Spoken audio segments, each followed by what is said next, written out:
वैचारिक मंथन जब समुद्र मंथन हुआ तो उसमें अमृत भी निकला और विष भी।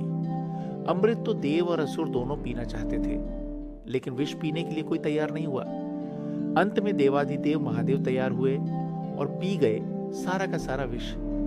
विष तो विष ही है और जानलेवा भी, पर महादेव ने उसे कंठ में ही रोक लिया, हृदय तक जाने नहीं दिया।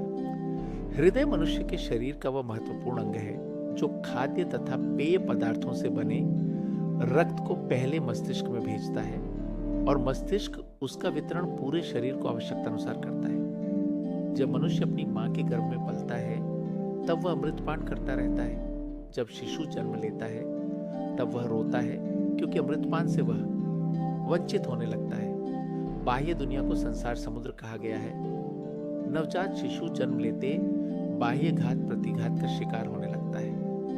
प्रारंभिक वर्षों तक तो माता के रूप में जगदीश्वरी और पिता के रूप में जगदीश की छाया में रहता है, लेकिन आगे चलकर जब उस पर से यह छाया हटती है तो काम, क्रोध, मोह, लोभ तथा अन्य नकारात्मक विकारों के असुरों का हमला होने लगता है। देव रूप में जन्मे मनुष्य के मन में तमाम असुर अपना आधिपत्य जमा लेते हैं। फिर उसमें बाह्य आकर्षण की इच्छा प्रबल हो जाती है। ऐसे में मनुष्य द्वंद्व में फंस जाता है और होने लगता है देवम तथा असुर के बीच संघर्ष।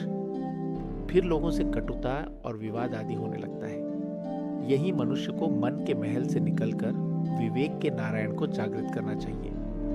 विकारों के विष को महादेव की तरह खुद पी लेना चाहिए, लेकिन विवेकी मनुष्य को विकारों के जहर को हृदय की ओर नहीं बढ़ने देना चाहिए, क्योंकि विकार के हृदय तक पहुंचते ही प्रतिशोध की भावना जागृत होने लगेगी। मनुष्य को प्रतिक्रिया में अनर्गल काम नहीं करना चाहिए, बल्कि विवेक से अपने जीवन को संवारना चाहिए।